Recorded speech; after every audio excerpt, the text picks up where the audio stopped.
gobblers. We're here in Kansas hunting eastern turkeys. A lot of turkeys in the roost, doing lots of crazy things. We had gobblers all around us this morning. And you know, it's kind of which way do you pick? But you know, we were kind of limited in our hunting area, and they were over on an area where we didn't really want to bump them off the roost, so we stayed put. And like I said, later on, the hens came out, time elapsed. Like I've been trying to explain in this early season, give these turkeys some time. Yeah, we sat there. Well, we got seated about 6:30. Yeah. And we were there till 10 after 40, 10. 10:35, I think the last gobbler came. Yeah, long time.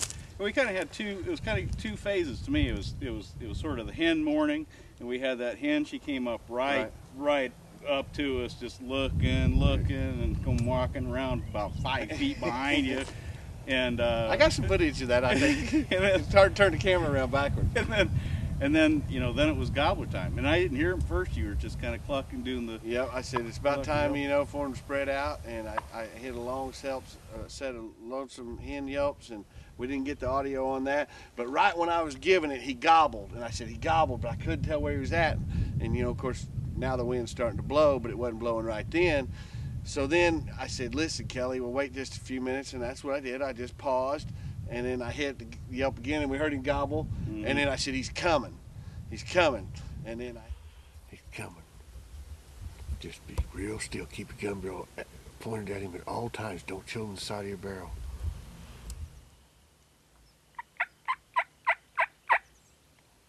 And then I waited about 5 minutes, and then I hit a yelp again, and he gobbled really loud. And then I said, you ought to be able to see him, Kelly. Kelly said, there he is. Well, he was behind the tree. Of course, on film footage, we'll edit that part. But he was right behind the tree where I was looking.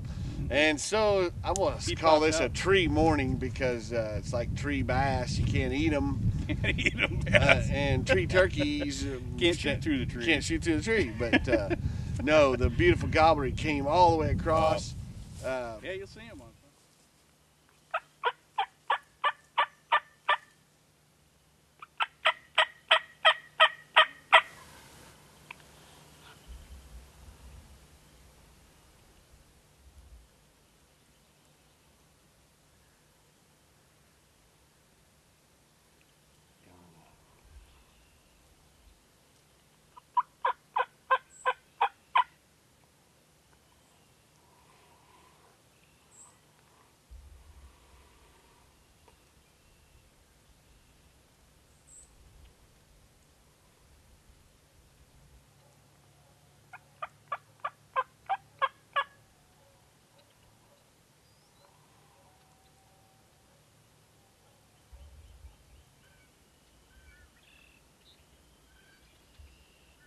Way right. He's way right. Slide your gun back. Around.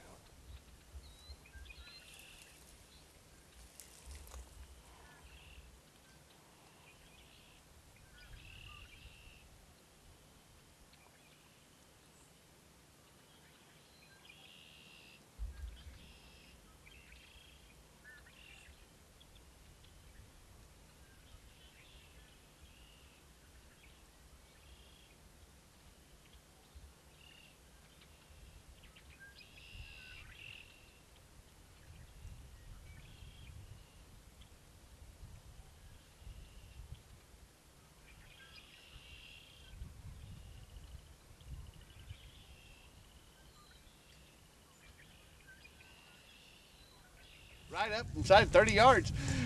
Kelly had made a good decision and a good ethical decision that there just wasn't a shot there. And I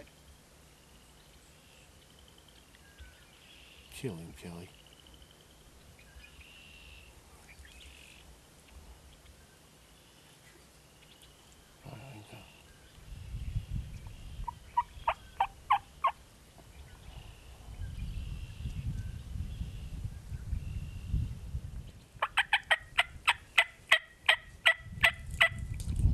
Got to kill him. And I didn't, for where the camera angle was and where he was 10 yards apart. And, from where I was, I didn't tell him to shoot him when he could shoot him because I couldn't see him. And that's just the way it works. When you're going to film turkey hunting, that's the way it works. Well, and I think, if I had a little more experience, and if we weren't trying to film, I probably would have been ready. As soon as he popped his head over that hill, I would have popped him. But from that point on, he was behind that. And he's a little bitty bearded turkey. Yeah, Little bitty bearded turkey. You'll see on footage. I'm way interested to run back and see what his spurs look like. But, it was bad. My heart was pumping. But at the same time, you know, we stayed in position. Yeah. And we stayed doing what we were doing, what was the best for us. We weren't in a position to tree call them. We weren't in a position to do a fly down cackle.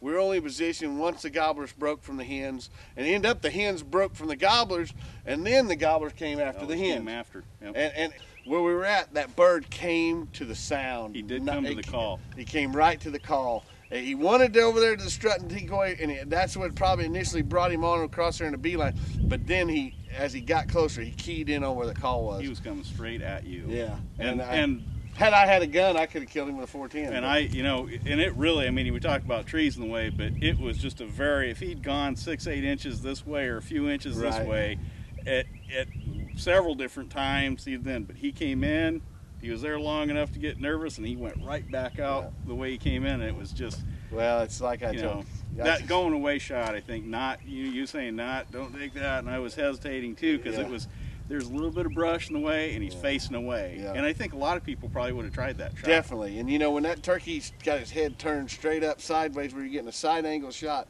and then he turns that head away, and then you start putting debris in the way, you have only a small target area that you're going to be able to hit. Yeah. And, you know, even though we pattern our guns, you know, that's not always the greatest shot.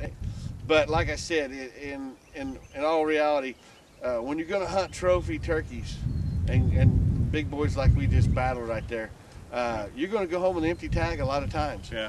And we had a little learning lesson here today, and I learned a lot. I mean, you know, and that for me, first time hunter, and getting that turkey up there, I know what I'm looking for now. At least. Oh yeah. You know, I know what I'm looking for in terms of a shot. You know, and seeing the way that turkey Your was heart faced, wasn't beating, was it? Oh, God. Yeah, I think I forgot. That's the way it happens. Now you know why it's so cool. Mm-hmm. Oh, my. He was right there. Right there. The trees. He's right behind that. Somehow I don't think you're going to get all that to fit on 3 minutes of video for the Tulsa World. Huh? Somehow I don't see you going to get all that to fit on 3 minutes of the Tulsa World. Oh, yeah.